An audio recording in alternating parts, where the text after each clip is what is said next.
it sounds like you're a genius, Like you can just listen to music and you can just play it. But again, did you have to work on that, or did you just come so naturally to you that you can Uh, just do it any time? I mean, I did put a lot of hours into it. Mm. Um, but the thing is, for me, it didn't feel like a chore. It's a hobby. Like, it's something I enjoyed. Like, I'd come home from school or college or wherever I was. I had a digital piano in my room at uni when I was at uni. And whenever I'd come back from a lecture or something, I'd just say, you know what, let me just jump on the piano for a bit, and I'd put a song on Spotify or YouTube and try and learn it. And I just get like a sort of adrenaline rush. Like, you just feel good when you pick something up like that, and that's Mm. what motivated me to continue and continue. Because I know there's a lot of people out there who are like, oh, I've tried to play the piano and I just can't do it. And I'm like, well, 15 years ago, I was in that exact same position and I could have given up. But I thought, you know what, this is interesting. Like, I'm going to continue. And there's nothing else to do in the evening at home apart from watch TV. When I'm in Leicester, my mum and dad are watching bloody Star Plus or Sony all night. So it's like, well, what do I do? Watch Indian Idol with my mum and dad, or piano? So then I just, that was my time to just do my own little thing, put my headphones in and pick up music. And then, yeah, I mean, like I said, I mentioned I had it. I had my piano at uni, and then I thought, you know what? After uni, obviously, I graduated. I was looking for work, and I was like, you know what? I want to take this a little bit further. Mm. Like, yeah, I play piano. Not many people know that I do. Like, not many of my family members even knew that I played the piano. Just a bit of fun on the side that I used to do.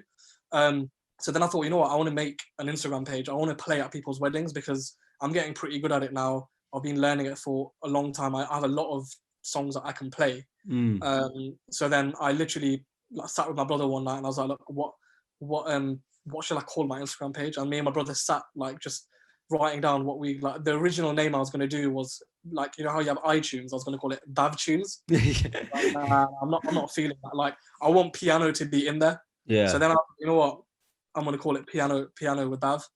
And that's it. Like, ever since, it sounded weird at the time, but now the more you hear it, it just sounds natural. And Mm. then I got into contact with my brother's mate and I was like, look, I have a vision that I want for a logo I want to make, and he's a graphic designer. So he was like, look, tell me what you want to do, and I'll put it together. And literally, I kind of drew this logo out so you can see it on my Yeah, I can t-shirt. see it. Yeah. I was like, this is what I want. I want like the B with piano keys in it and stuff like that. And he smashed it, and he literally got exactly what I wanted to do.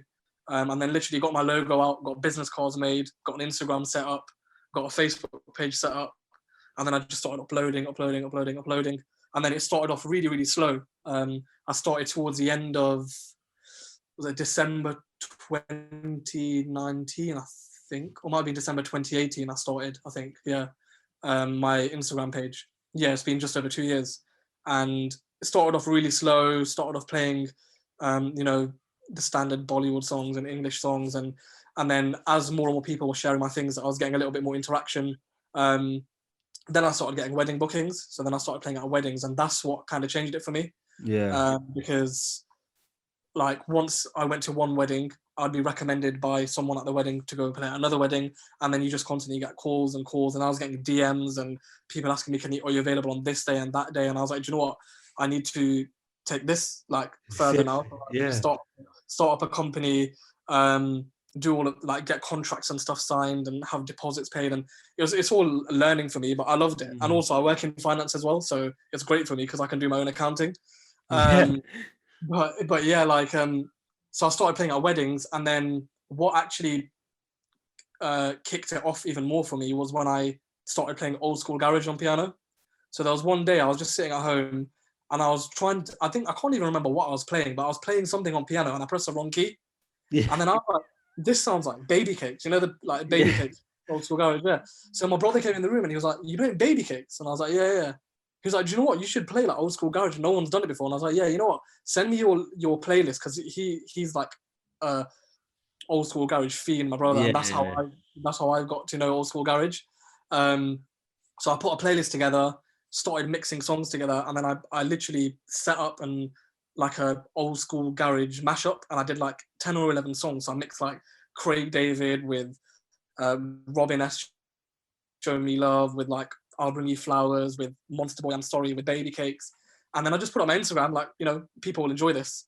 And then Yeah. next minute, DJ Luck and MC Neat messaged me, like, yo, bro, this is sick.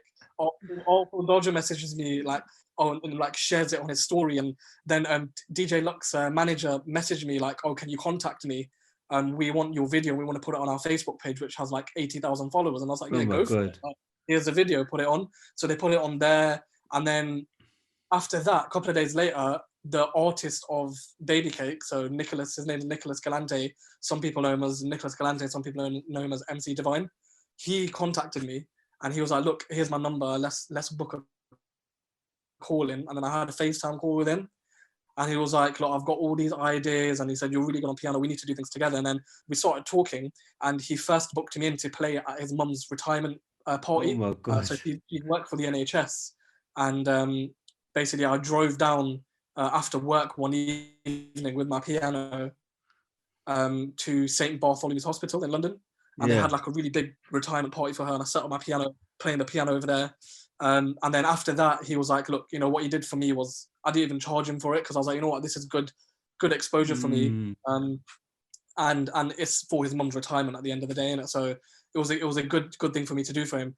And then he basically invited me down to Wembley Box Park to watch all of them perform. So I got to see Artful Dodger, General Levi, I got to see Nicholas perform Baby Cakes. And it was just mad. And I take my brother everywhere with me. So he was like, yeah, bring your brother along. They gave us like a gold pass. I was sitting up with all of them in VIP, having a couple of drinks with them. And then it was just mad. Like, it was just surreal.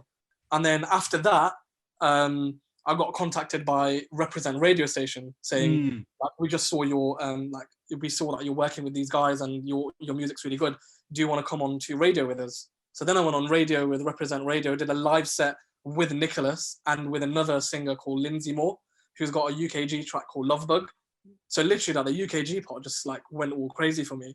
And then someone called Marcus got into contact with me. Actually, Nicholas got me involved with Marcus after I did a few performances and was working with him.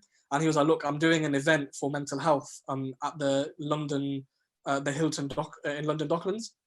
He's like, would you want to come and do a live set with me? We'll do your UKG set. We'll do it live. I was like, yeah, like, I'd love to. So then drove down to the Docklands, and we literally did Anton Ferdinand was there. Joanna from Love Island was there. Kerry Katona was there. There were just so many celebs there, and it was just mad. There was a red carpet. It was a massive event raising money and awareness for mental health. And like, for me and my brother, mental health is really close to our hearts as well. So I didn't even charge a penny for it. I was like, look, I'm going to do this from my heart. Like, I'm not going to charge you for it.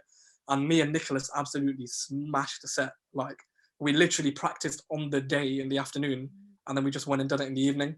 And it was just crazy. And then after that, I've been invited to more mental health awareness gigs. Like, I've actually got one coming up in Portsmouth. So basically, the mental health charity is called Don't Suffer in Silence. It's an amazing charity. It's run by Marcus Tisson.